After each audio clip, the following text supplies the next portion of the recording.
La Direction générale du Trésor et de la comptabilité publique de Côte d'Ivoire a bénéficié du prix panafricain de service public. Ce prix est décerné par le CAFRAD, Centre africain de formation et de recherche administrative pour le développement.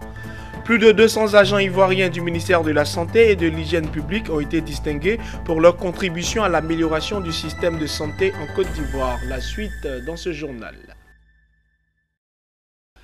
Bienvenue mesdames et messieurs et merci de suivre le journal sur Business 24 Africa. Le 20 juin dernier à Marrakech au Maroc, la Direction générale du Trésor public et de la comptabilité a reçu le prix panafricain de service public. Ce prix décerné par le Centre africain de formation et de recherche administrative pour le développement, en abrégé CAFRAD, récompense les performances du Trésor public ivoirien. Plus de détails avec Corona Sekongo et Marie Seri. La joie de l'administration publique ivoirienne avec ce prix décerné par le Centre africain de formation et de recherche administrative pour le développement CAFRAD, la Direction générale du Trésor et de la comptabilité publique ivoirienne voit ainsi ses efforts en matière d'innovation récompensés avec le prix panafricain du service public. Le Trésor public est une administration essentielle dans notre pays. Le Trésor public a eu l'habitude d'avoir des prix en Côte d'Ivoire. Cette fois-ci, c'est un prix panafricain, ce qui confirme la valeur du Trésor public au plan africain. C'est une administration qui s'est inscrite dans la démarche qualité depuis 2002-2003. Et depuis, l'administration continue à avoir. Elle a été certifiée. Donc tout ça, c'est autant de choses qui font que lorsque l'administration va compétir quelque part, elle ne peut que gagner parce qu'elle est déjà inscrite dans la démarche qualité, dans la modernisation de l'administration et autres. Outre la certification du Trésor ivoirien, la mise en place d'un plan stratégique aura retenu l'attention du jury du CAFRAD. Le management orienté performance repose sur un plan stratégique de développement bâti autour de 4 axes. Le premier axe, c'est l'accélération de la modernisation de nos outils et de nos méthodes de gestion. Le deuxième axe, c'est l'accroissement et la pérennisation des capacités de financement de l'État. Le troisième axe, c'est l'amélioration de la transparence et de la gouvernance. Et le dernier axe, c'est le renforcement des capacités opérationnelles et le bien-être du personnel. Ce dispositif normatif et institutionnel est porté sur l'innovation et la modernisation de l'administration ivoirienne. Ce dispositif, doté d'outils utilisant les technologies de l'information et de la communication, a pour objectif de rendre l'administration publique performante et efficace, intégrant l'efficience et la culture du résultat à l'instar du secteur privé. Pour maintenir la performance et l'efficacité de l'administration publique, le gouvernement ivoirien veut changer la donne dans sa gestion, son organisation, ses approches et méthodes. Des projets très importants tels que la carte nationale des services administratifs, le profilage et codification des postes de travail, le système de management de la qualité. Je crois que le ministre tout à l'heure de la fonction publique a parlé de ce système de management et de qualité, les démarches administratives qui est déjà entamée, la numérisation des actes administratifs, les normes de création des services publics et je crois un grand projet, la semaine de l'innovation que nous allons bien sûr réaliser ensemble. En plus de ce prix panafricain du service public décerné par le CAFRAD, le Trésor public ivoirien s'est déjà illustré avec 4 prix nationaux, dont le prix de la meilleure administration numérique en 2014 et le prix d'excellence en 2015, 2016 et 2017.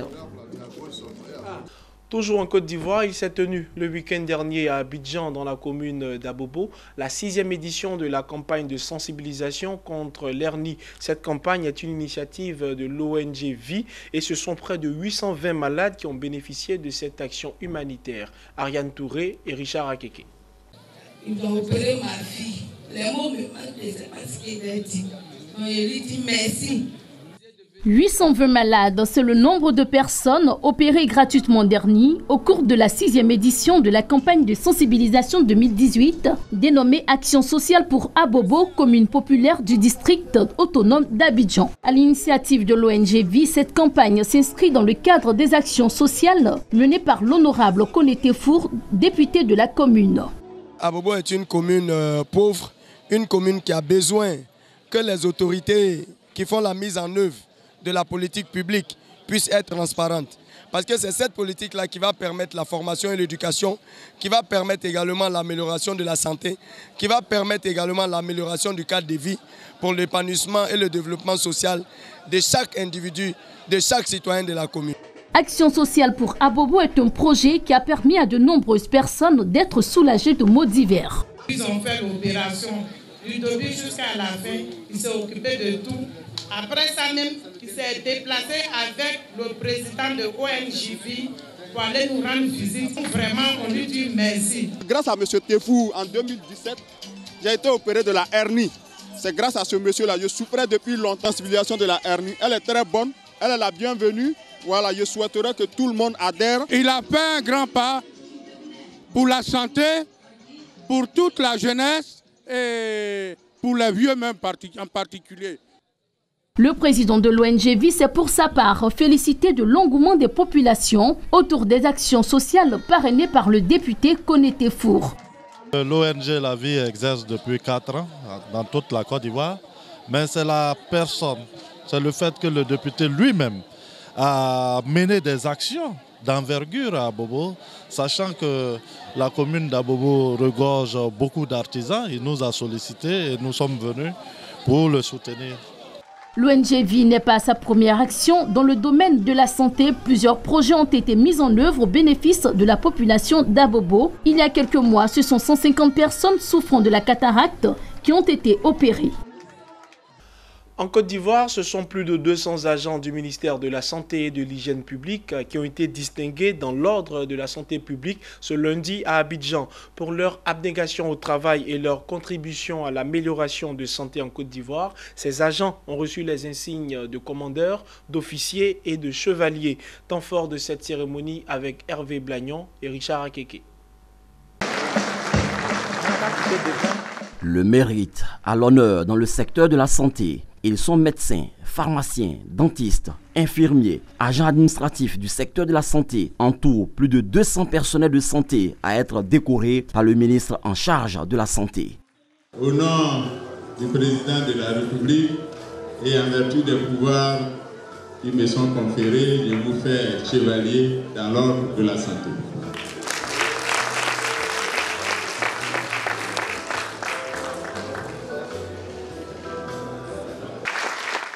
Ces agents se sont distingués par leur intégrité, leur professionnalisme et leur amour pour l'intérêt général. Ils ont vu leur mérite reconnu et distingué dans l'ordre de la santé publique. Commandeurs, officiers et chevaliers, ils disposent d'ancienneté comprise en 17 ans, 5 années. Je suis arrivé à l'INFAS en 2016 et j'ai rencontré des professionnels de santé qui ont vraiment envie de changer le comportement et la vision, le comportement des agents de santé que nous avons sur le terrain. Donc leur détermination est de s'engager à produire des agents de santé excellents qui vont produire des soins de qualité. Et c'est en ce sens que nous sommes tous heureux que les petits pas que nous avons commencé à faire soient reconnus par la nation entière. Et aujourd'hui, la motivation du personnel n'est pas seulement financière. La motivation personnelle, c'est la reconnaissance du mérite.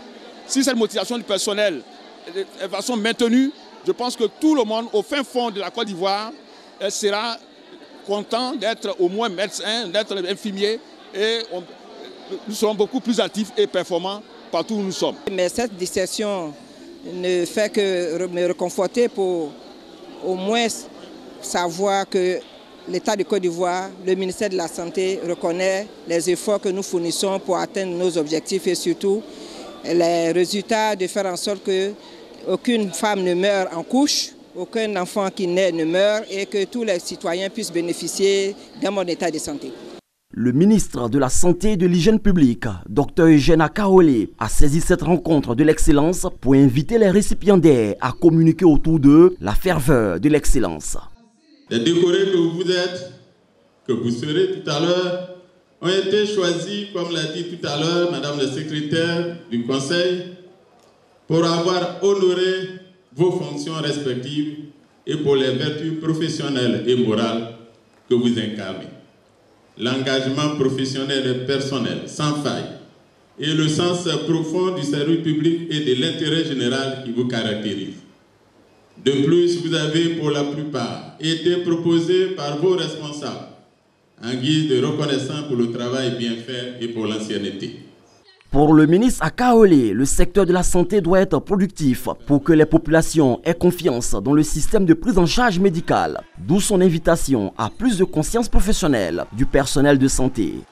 C'est pourquoi je vous exhorte à redoubler d'efforts pour poursuivre la dynamique ainsi impulsée par le travail, par l'amour pour le travail.